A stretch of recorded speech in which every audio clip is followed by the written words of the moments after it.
guys, what's going on? F1 My Pawn here. I'm going to be doing something a little different today. As you can see, I'm doing something a little... Well, as you can see, I'm on a different character entirely. But I wanted to actually do something a little different from what I do normally, as opposed to just streaming. So, I'm going to be introducing a new series. I haven't decided on what I'm going to call it yet, but it's basically going to go over an in-depth analysis over every single character that, that you can play in Pathfinder Wrath of the Righteous. This is to give you guys a rough idea on what the characters can do, and you guys can make your own decisions on how you want to build your characters. I'm basically going to give my own opinions on the character and what they are strong and weak against, and how viable they are for any sort of build that you're trying to play through. So, with that out of the way, let's just get into things. We are going to be using the toy box to help us figure out what's going on here. We are going to level ourselves up to 20 here by force, so that way you guys are given a... Well, no, let's not even do that. I'm just going to give you the rough idea on a standpoint of how I think the classes are going to be. But ultimately, we are going to go over to party, we're going to go here, we are going to respec, and we're just going to set ourselves up. So, for the starter, we're going to go with Alchemist here. So, Alchemist is a very interesting build. It is a 4 difficulty build, as you can see. It is very lenient towards a support build. You can play it very defensively, you can play it very... It's not very magic inclined, but it's definitely range-oriented, which makes sense, because bombs are very range-oriented. Now, as you know, in my current series, where I am playing as Stein, you will know that I took a few levels in Alchemist for a split level. But that's not what we're here to talk about today. We're here to talk about Alchemist and its viability. As you know, Alchemists have a number of things. They have bombs, mutagens, and spell extracts. Now, if we go into, Church of Surgeon or otherwise, it's going to have unique abilities. But let's just go over Alchemists to start with. So, Alchemists are renowned for their bombs, they're renowned for their mutagens and spell extracts. They're very strong when they want to be. The only problem I've found is that they have a limited amount of bombs that they can utilize. This isn't a problem later on in their levels, but early on it can be pretty cost-consuming, considering that the bombs are A, not strong enough to actually handle most fights, but also B, they don't give you a lot, to be quite honest. But that's Alchemist, to be fair. They are strong, but it takes a lot of investment to get them to be strong with their bombs. How viable is it? As you know, well, let's just start with the class, and then we'll go from there. We're going to use the recommended build. Yep, there we go. So, as you can see, we're not going to focus too much on the racial stuff. You guys can focus on that if you really wanted to. But the statistic lines are basically as such. Having a high intelligence does allow you to cast a lot more spells as an alchemist, which is okay. However, I personally believe that getting a higher dexterity is way more beneficial. Simply because you are going to be doing touch attacks, you might as well guarantee the hits. Plus, dexterity is going to guarantee you that you're going to dodge as much as you're actually throwing. So I would go for a dexterity and intelligence mix. Really depends on you, but yeah. As you know, point blank shot is, good for most ranged attackers, so go with that. But we're going to go over to here, which is exactly what I wanted to do, and explain everything in unison. So, what are alchemists? Alchemists have 2 things going for them. The first is that they have bombs. Bombs, to give it a rough explanation, they give you a number of bombs equal to your class level plus your intelligence modifier. So, you can get up to, let's say, with our current build currently, right here, we're going to get 6 bombs, put simply. Although, that is a problem because we're only going to be dealing a d6 plus 5 points of damage for each bomb we inflict. Yes, there's a lot of bombs, but it's only going to it's going to be a slow grind to get more and more and more, as you know. But as you go later on to the levels, you can get 2d6, 3d6, 4d6, etc., etc., etc. Bombs are nice, and I can't deny that they can be useful late game, and they do have the potential to be overpowered. The only problem I have with alchemists is that they do not have a supply of resources that you can utilize on. Well, more specifically, I should say that the... what's the word? They don't have sustainability, put simply. That's what I'm trying to say. If you're playing a Pathfinder Wrath of the Righteous game, you want sustainability because, well, in combat, you're only going to have a limited amount of spells or a limited amount of abilities. Casters have the advantage of cantrips, which can be used as touch spells, which can be stacked on with better abilities, and they can be infinite, is the thing.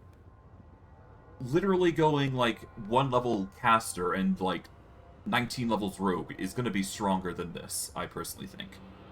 However, I do note that bombs can stack with sneak attack, which is something worth considering. So, if you're planning to do what I'm doing currently with Stein, you could theoretically go 20 levels Alchemist and 20 levels Rogue, and just deal bombs that are going to be dealing 10d6 normal damage and 10d6 sneak attack damage, if you do it right. But I digress. The bombs, they're okay, but the real bread and butter of an alchemist comes from this. Mutagens. Mutagens are very powerful abilities, and they are going to be your bread and butter through most, if not all, your runs of campaigns. If you want to get stronger, I highly suggest getting at least 1 level in Alchemist, or going a few levels in Mutation Warrior, because getting mutations or mutagens of this nature are going to help you carry through the game. Namely, you're going to get a +2 natural armor bonus, which will stack with other sources of natural armor bonus. You will get a +4 alchemical bonus to an ability score. You will suffer a -2 to one of your mentals, however that is a small price to pay for getting stronger. If you're looking to play a strength build, a dexterity build, or a constitution build, definitely grab this. Or, if you are willing to invest 2 levels into it, you can actually get something that will help you in the future for mental stats. But I'll go over that in a bit, because there is beneficial methods that you can go through by using Alchemist as a mental caster as well. Regardless, you also get Throw Anything, which basically allows you to add your intelligence modifier done with splash weapons. This is also functional with bombs, which also apply to weapon focus and all that jazz, but I digress. It will allow you to add your intelligence bonus to your bombs, essentially, which is a nice thing. And finally, of course, there is something less used by people, but brew potions is always nice. So if you're looking to brew potions, this is also a good way to get it early on without having to spend a feat. So, if you're looking to play Alchemist, definitely consider those. However, we do want to get over to the other parts of the aspects of an Alchemist, so I'm going to focus on those before we move on to the multi-class, or rather the variants that you can go with Alchemist. First and foremost, let's discuss discoveries. Discoveries, as you can see, give a lot of variety here, and if you do apply a specific effect to your bombs, you can also give a DC to your bombs equal to 10 plus half your level, plus your intelligence modifier. This is what makes Alchemists truly scary, because bombs can get really nasty if you know what you're doing. For example, say you wanted a precise bomb. As long as you have this precise bomb feat, it's not going to affect allies. So this is good if you want to, If you're going with a group, definitely use this because it's going to prevent damage on allies, which is really nice. If you're trying to be a bit more physically oriented, Preserve Organs might be to your interest, because there's a 25% chance it will negate attacks against you. This can also stack up 3 times, which will basically negate crits up to 75%, which is pretty cool. It's one of the few things that you can go. There is also acid bombs, choking bombs, explosive bombs. Basically assume that anything that is acid or elemental in nature is just going to change the damage type.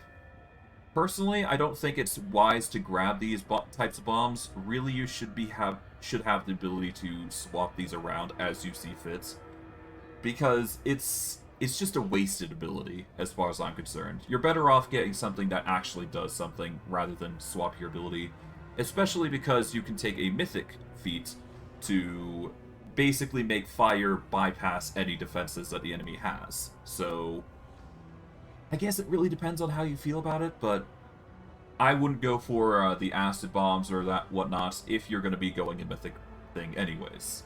But I digress. Now we move on to contagions, which are really nice. Contagions are basically mutagens that focus on the mental rather than the physical. If you're looking to get a high wisdom, intelligence, or charisma, get this contagion. It's going to help you a lot.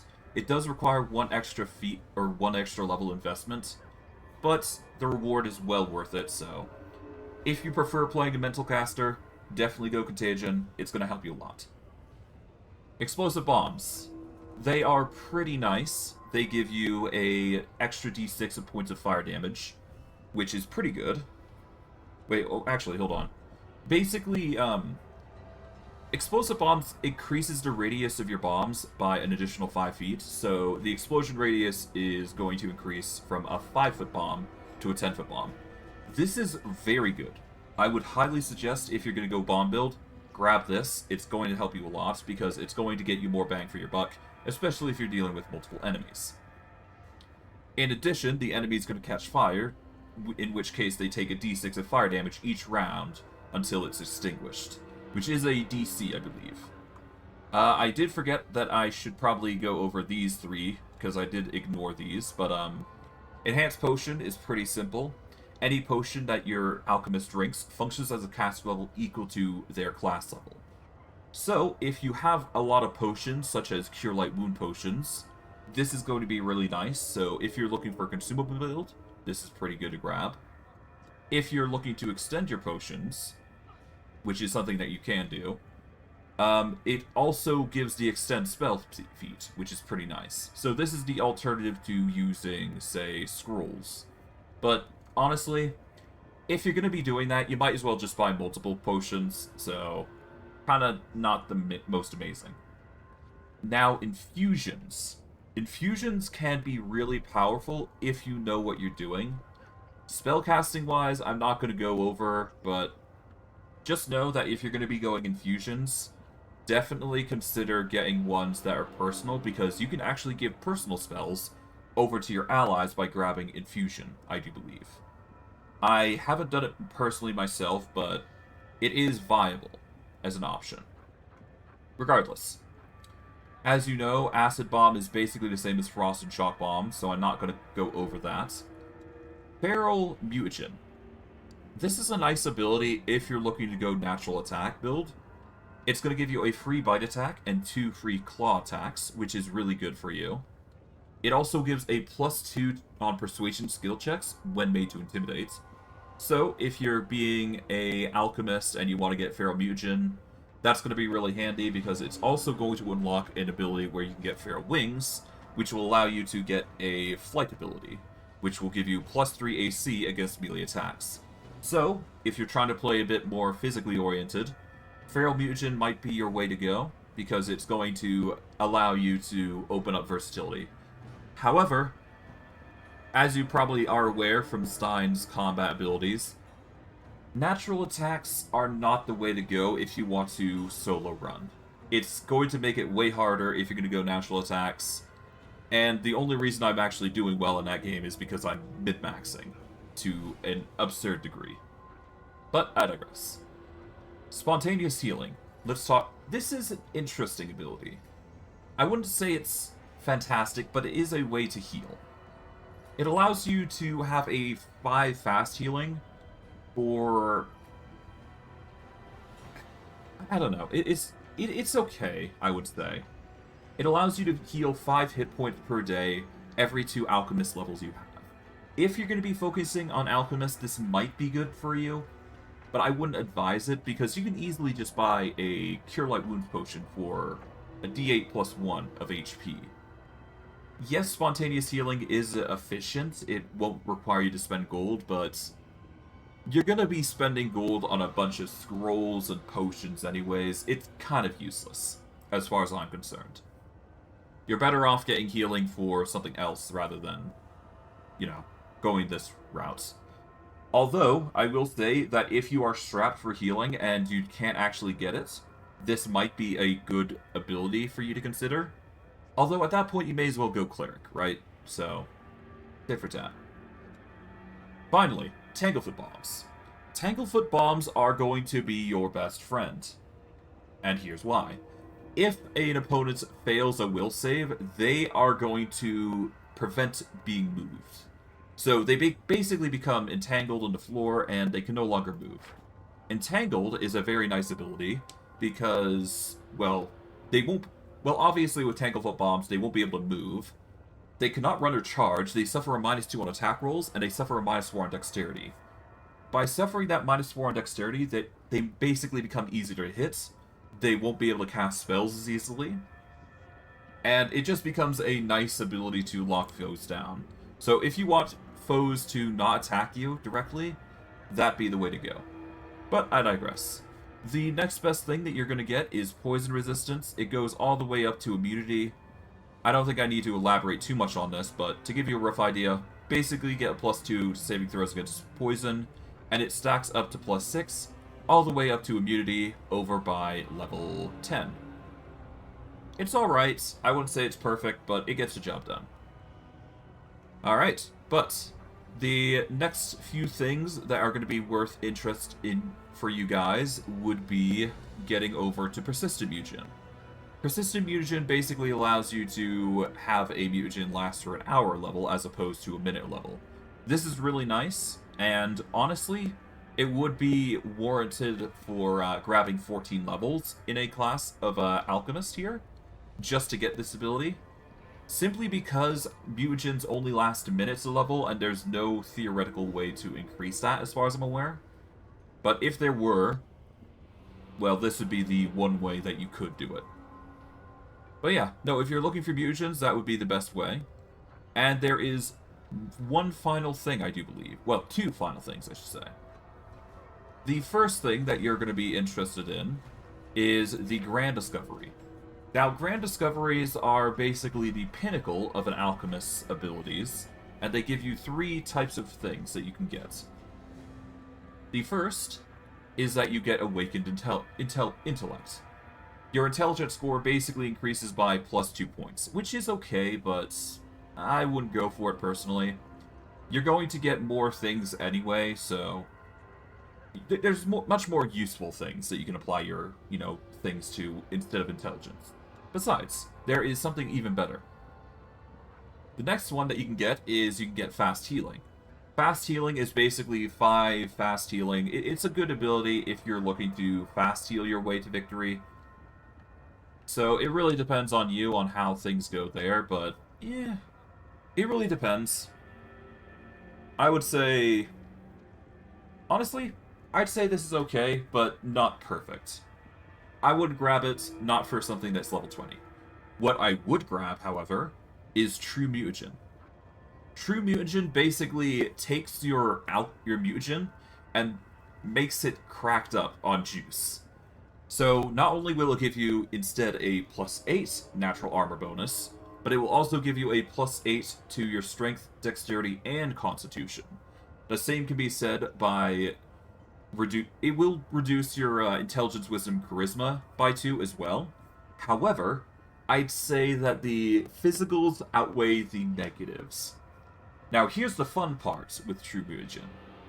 True Mutagen can actually be converted via contagion, I do believe. Which means that if you take a contagion, you can actually convert the resources there into a mental version, I do believe. So as long as you're willing to go through the process of going 20 levels and go for the true mutagen discovery, this is going to be your best friend. So I highly advise, going true mutagen if you're planning to play Alchemist and going through to 20 levels. At that point, you're going to be having like 10 level bombs anyways, so whatever. But I digress. That covers the majority. There is spellcasting, which I probably won't go over too heavily, but there is a few things that is worth noting. If you're planning on going Alchemist fully through, and you're planning on playing a normal Alchemist, Bomber's Eye, and literally anything bomb-wise is going to be nice, such as Targeted Bomb Mixture. Targeted Bomb Mixture basically allows you to double your intelligence modifier on top of the normal damage that you're doing with bombs. So, as long as you're throwing bombs, you're going to basically double your damage, which is pretty good, especially if you're focusing intelligence.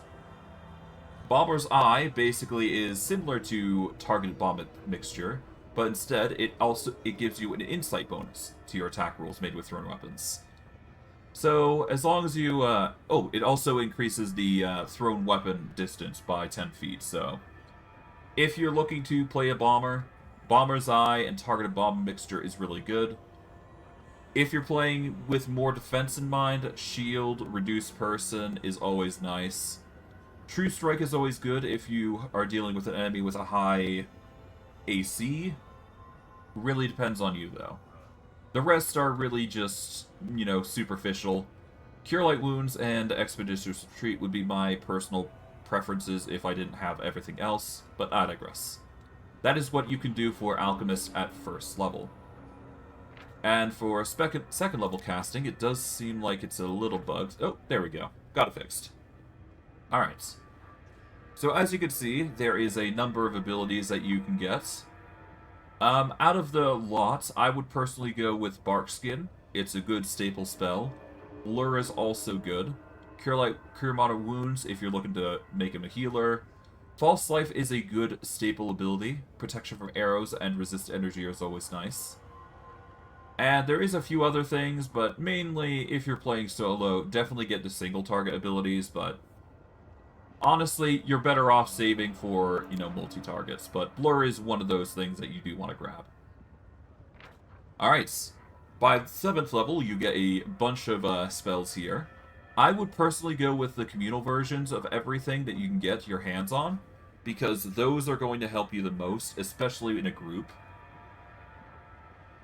And if you're playing it solo, Heroism is a good choice, Beast Shape's a good choice. Well, maybe not Beast Shape, you can get a scroll of that, actually. Protection from energy is always nice. Getting Animal Aspect is pretty good. It gives you a competence bonus on certain skills, so having it is not a bad thing. Thorn Body is a really good spell if you're looking to play a bit more defensive build that doesn't rely on directly attacking your enemies, which is actually pretty good. So if an enemy strikes you with a melee weapon, unarmed strike, or natural attack, definitely go with Thorn Body, because it's going to be really nice for you. Regardless, that is 3rd level casting, which is pretty okay. 4th level casting is pretty alright. It's basically the same thing. I would definitely grab Greater Invisibility or Stone Skin. Both are viable, especially so Stone Skin, because that's going to help you a lot. Death Ward is a pretty staple spell, as you've probably seen in my playthroughs.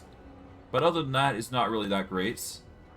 By 13th level, you're going to get way less abilities, but Spell Resistance, Polymorph, those sorts of things are going to be pretty nice.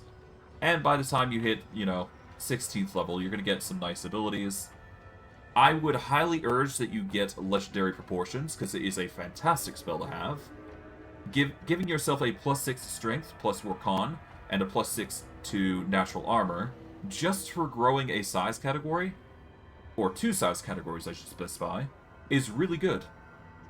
It's way better than going with Reduced Person, for example, I would say. But that's my personal opinion on a thing. But I digress. There is a few other abilities, nothing too crazy, but Transformation's a pretty decent spell, especially if you're looking to, you know, beef up yourself by going physical. Transformation's actually really nice because it will, your base attack bonus basically equals your character level, which may also give you extra attacks. So, if you're looking to go definitely consider Transformation. It's not amazing, but it does do a lot if you're willing to sacrifice your spells temporarily. But I digress. That is all the spells I've covered, and that has basically covered the majority of Alchemist. However, we haven't gone over archetypes. Yeah, that's fine. Alright, and now you're given things like Church of Surgeon and all this. Okay. So let's start with Church of Surgeon. The differences here with Church of Surgeon, if I recall correctly... Yep, they can't cast spells. Hold on, let me check just to be sure. God, it's been a while. Hold on. Let me fix this. Hold on.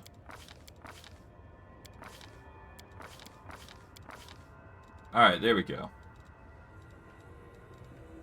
Let's go over to here. Here we go. Now, Church of Surgeon is a little different, apparently. Let's see.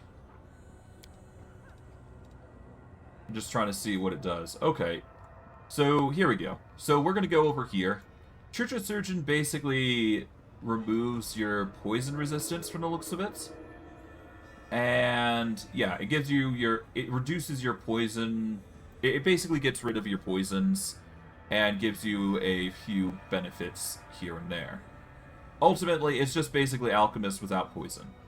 The difference is, with that is that you get the infused curative. By using... So basically, it's going to give you a few spells in exchange for your poison resistance. And immunity.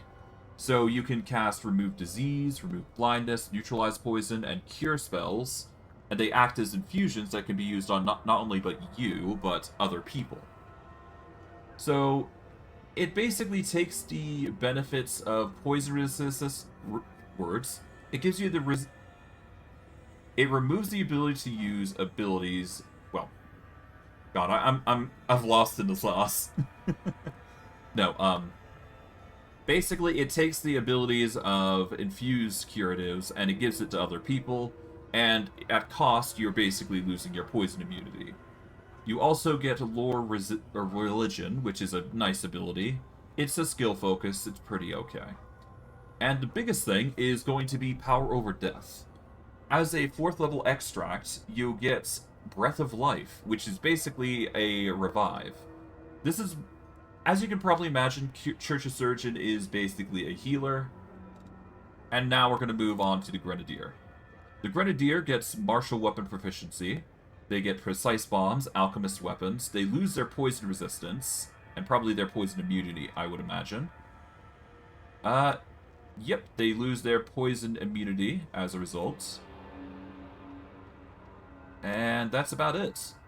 Yeah, they just lose their poison... Yeah, they get 2 points of poison resistance. They just lose their poison immunity and 1 poison resistance. So they only can stack up to +4 poison resistance, as opposed to the obvious. Now, what do Grenadiers get? They get Martial Weapon Proficiency, which is nice. So if you're looking to play a bit more martially, Grenadier might be to your interest. You get Precise Bombs automatically at level 2. You also get the Alchemical Weapon bonus. This allows you to infuse any of your weapons with Alchemist powder, so you could use an Acid Flask or an Alchemist Fire with your weapons. I'm not sure if this applies it as a... I'm not sure if this actually gives the benefits of a touch attack to your weapon or not, but I do not believe that is the case. So take it with a grain of salt. You'll have to experiment yourself on whether this gives touch attacks or not, but if it does, Alchemical Weapon is probably the strongest ability, well, among other things in the game. especially only for one alchemist fire, right? So, alchemical weapon, potentially powerful, hard to say. Regardless, from further on in level 6, you get Directed Blast, which basically allows you to get a 30-foot cone bomb, which is pretty nice, I must admit, considering bombs can only get like 10-foot area of effects versus anything. And then, of course, you got Staggering Blast, which is absolutely absurd. Not sure why it's shunting me down, but whatever. Staggering Blast. At 10th level, your bombs become particularly overwhelming. This basically, if you critically hit, basically gives the enemy the stagger condition. To give you a rough idea, basically this is the crit feat that makes an enemy staggered anyways, so it's okay, I would say. I'm not sure if it's going to apply doubly if you go crit focus and all that shenanigans with bombs. However, if it does work, then you have a potentially dangerous build brewing. I'll go over what I think is the best build later, but for now, let's just focus on the incense and next. Incense Synthesizer. This is probably one of the more interesting builds. At the cost of a mutagen, you get Incense Fog, and you will lose some... You'll get weaker bombs, but you will get incense. Yeah, no, you lose a little bit of strength in bombs from the looks of it. So, going by here. Here it is, yep. Yeah, so going by this, you lose every other level of bomb. So you're only going to get a maximum of a 5d6 bomb, which sucks, I must admit. However, the boons of the fog is actually pretty interesting. Now, Incense Fog. An incense synthesizer can use this ability to create incense fog at a 15-foot radius around him to aid his allies, including yourself. This gives you an alchemist bonus to attack and weapon damage rolls. Now, this is one of the few bonuses that people will actually ever get in the game. So, even just getting one level in Incense Synthesizer is actually really nice. This is basically... How do I put this? By taking a level in Incense Synthesizer, you're basically getting a bardic music without a duration, put simply. Sure, the radius is reduced, obviously. However, that can be changed depending on what you invest in. For example, say you wanted to invest into an incense, you can also increase the range or increase the power. You also get a few other things, but out of everything, I will say I'll basically go over everything in the incense categories and just explain what I think is best. If you're playing with a group, or with a group of companions, increased range is obviously your best boon, because it's going to make the fog basically a 30-foot area of effect, which is really nice. And the next best thing I would suggest is going for... Where is it? I think it's somewhere here, hold on. Sacred, no. Thick, no. Nope. Nope. Nope. Huh. Okay, so apparently the incense I'm looking for is not here. Hold on. Well, let me just go over this. The incense should have an ability that allows you to increase your bonuses that you actually inflict here. So so this number can be increased. The alchemical bonus, I should say. So, there is an ability within these that it doesn't show you in the Incense tab that should be increasing your number of bonuses to attack and weapon damage. So, this can go up to a maximum of +4 to attack and damage. So, if you're playing an Incense Synthesizer, it's definitely worth considering playing if you're playing in a group. Although a 1-level dip is going to help you with a +1 to attack and damage, so it's definitely worth considering just for that alone. You won't be able to benefit from... It's basically like taking a martial class with extra steps, I would say. It's not perfect, but it's something that you can choose. assuming you want to go this route. Would I go for it? Not without a group. Metamorph is probably the most interesting of the lot. So, Metamorph is basically a druid and an alchemist combined together, to give you an idea. The only difference is that obviously you're losing out on your bombs completely, so no bombs, but in turn you are going to be getting your mutant stuff typically, and you'll get the ability of, you'll get adaptive physiology, you'll get the ability to shape change into literally anything that you want, but beast shape is probably going to be the natural choice. But it's going to slowly increase in power, as you can see. And eventually you'll be able to turn yourself into a level 2 dragon, which is alright. A level 3 dragon would be ideal, personally, but at that point you might as well just buy scrolls or go levels in caster, right? But yeah, no, by going the metamorph, you're basically allowing yourself to polymorph here into unique creatures that last an hour a level, which is pretty cool. So if you're looking to play a polymorph build, go with shape changer and all that shenanigans. It's nice ability. You don't lose much, you just lose your bombs, which is okay. So it's really just a toss-up of whether you want to play, you know, polymorpher or not. So yeah, take your pick.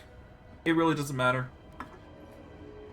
There's already an ability that allows you to polymorph into something better as you know, go through the alchemist stuff, but I digress. Alright, from there we got Preservationist.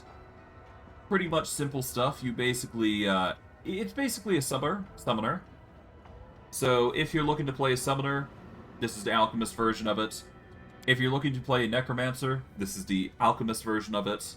I'm not going to go over the details, but the one thing I will mention here is that you will get corpse studying, which is a really nice ability. Whenever the reanimator kills an enemy, you gain an alchemical bonus on attacking weapon damage rolls until the end of combat. If you haven't chosen Vivisectionist by that point, corpse studying is actually a really good ability, I personally believe. So if you're looking to play a reanimator, and you're looking to focus on undead, and you're looking to play solo, this is probably a good idea. Because as long as you're killing enemies, you're going to get attack and weapon damage roll bonuses. So yeah, that's nice. The biggest thing, though, out of anything that you would get as a reanimator, though, I will personally say, is that if you go into reanimator, you're actually going to get one of the best builds for necromancers, actually. Or at least what I believe to be strongest for necromancers. Now, as you can see, you lose 3 levels of bombing. However, you get the 3 special abilities called Simple Reanimation, Improved Reanimation, and Greater Reanimation. Now, the reason I say that the Reanimator is a very strong Necromancer build is simply because of the second ability that the Reanimation gives you. At 5th level, you're given Lesser Animate, obviously. However, in addition, each undead creature raised by the Reanimator gets a +4 alchemical bonus to Strength and Charisma ability scores for the duration that the spell has raised for. Now, if you combine this with Extend Spell or anything of that nature, this is going to make Simple Reanimation go crazy. Well, it's just going to make any animate or create undead spell go crazy. And if you can make it 24 hours lasting, oh god, can this be scary. There's also Improved Reanimation, which basically... Yeah, no, basically it upgrades the normal reanimation, and it makes it a +6 alchemical bonus. And finally, with Greater Reanimation, they get an extra attack on top of everything that they're doing. So if you're looking to play Necromancer, I highly suggest a Reanimator. It's a really nice ability, and I could see it being used very often. But not for unfair difficulty, as you can probably imagine. But I digress. The last of the lots is Vivisectionist. I guess I should probably go over Preservationist, because I kind of skipped over that. I apologize for that. Preservationist is basically a Summon Nature's Ally build, you can go up to Summon Nature 9, which is pretty cool, as a 6th level extract. So, basically you sacrifice the poison to summon more monsters, which is alright.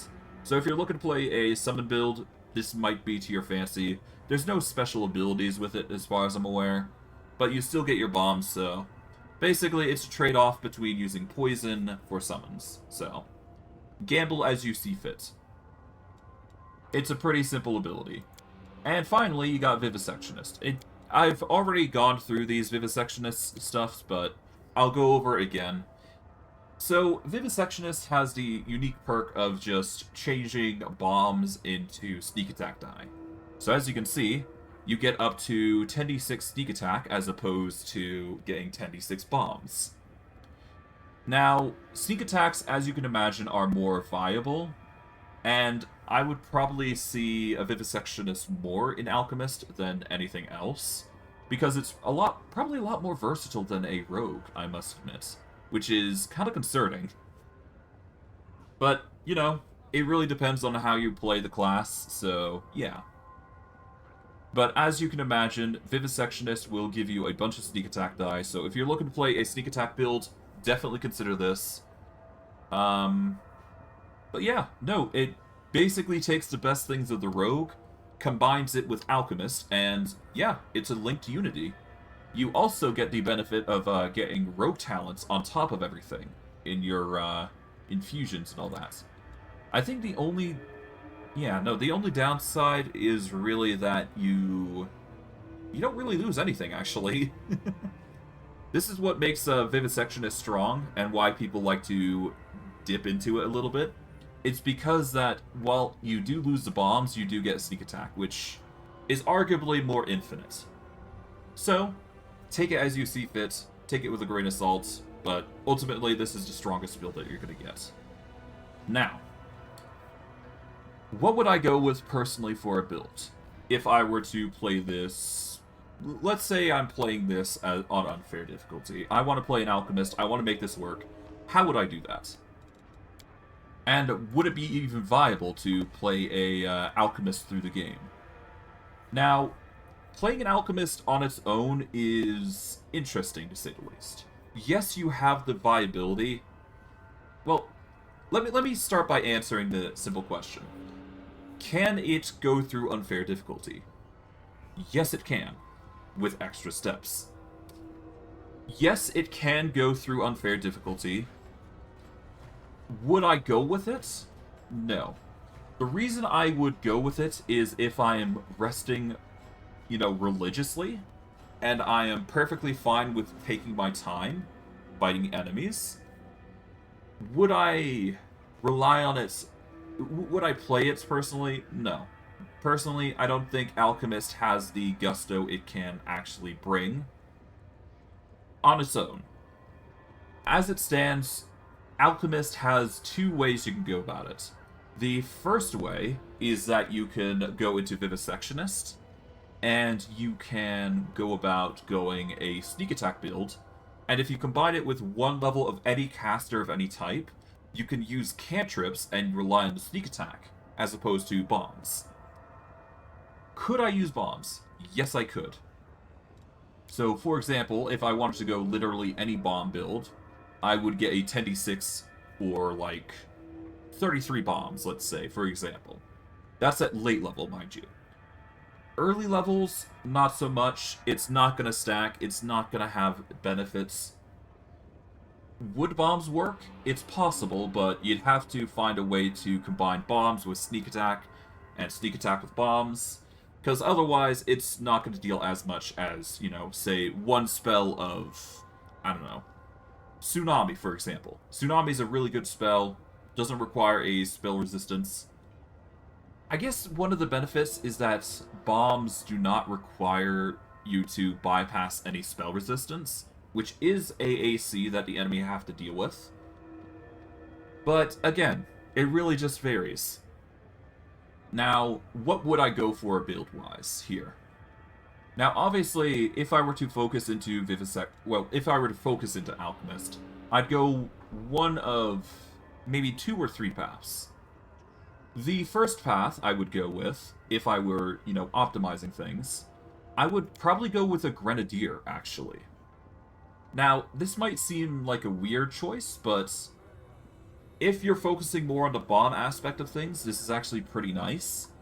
Alongside just getting that nice juicy staggering blast, that is a really nice ability, and combine that with another feat, or another, weapon focus or whatnot, of, getting another crit feat, you could probably make this so that way you basically are treated as having 2 crit feats instead of 1.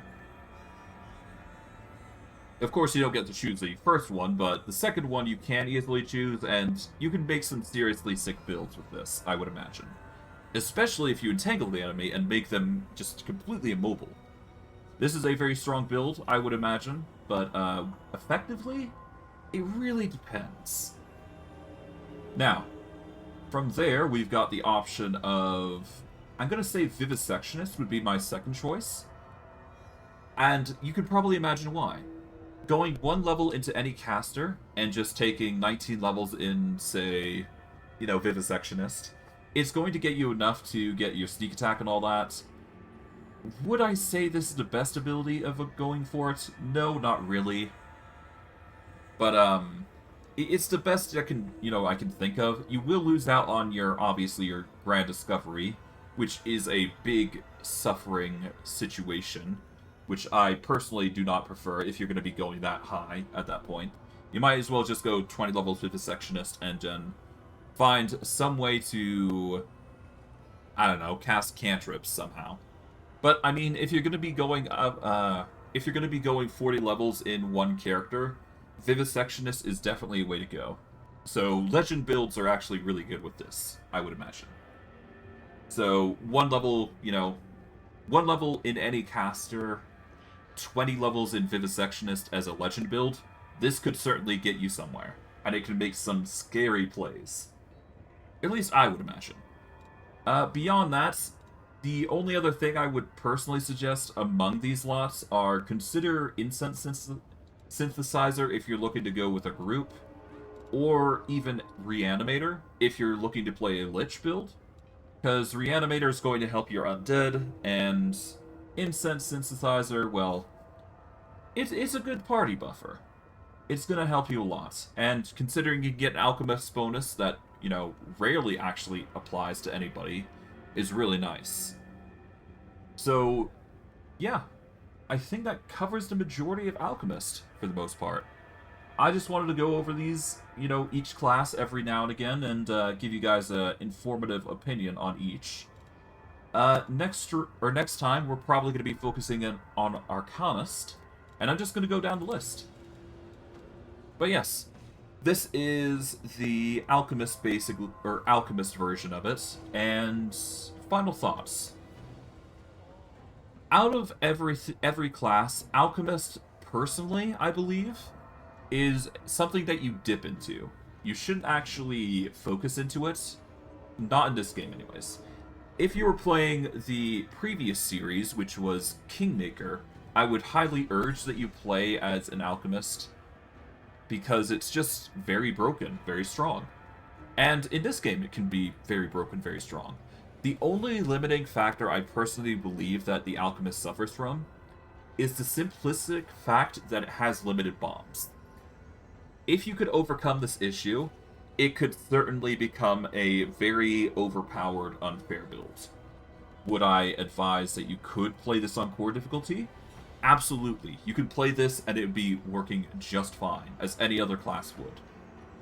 Would it be effective? Absolutely. It would be very effective, because it's working off touch attack, which is a very easy way to kill enemies at. It will have an elemental damage, of course, which does hamper you a little bit in certain situations, but because you can take a mythic ability that completely ignores elemental damage, that is perfectly fine. And there is literally many other options available to you. So you could theoretically go Reanimator and summon a bunch of undead to do the work for you. Would it be effective? Probably not. You're better off going with the bombs at that point, but I mean, if you're looking to play Necromancer and you're looking to make some strong undead, Reanimator is a really good choice. But, again, that's a personal choice on my part. And I just wanted to explain how I feel about everything. But, I digress. I guess with that, that's it. That's pretty much how I would think that you would want to play an Alchemist. Would I suggest a race? Probably not. There's not really much races that you can really go with. I mean, I'm not going to be going over races anyways. I'm just going over the classes anyways, so... really just depends on you. But, as you can probably guess, you know, going with the typical suggested classes when you're playing in Wrath of the Righteous does help give you an idea what would be good and what wouldn't. But yeah. I would go with those options, and yeah, I guess I'm going to wrap it up here. Anything else I wanted to say? Not really. Yeah, no, I've pretty much covered everything I wanted to go over for Alchemist. Next time I do one of these, whatever this series is called, I'm going to go over Arcanist, and we will see how things pan out from there. But, I digress. I hope you guys enjoyed, and without further ado, see you guys later.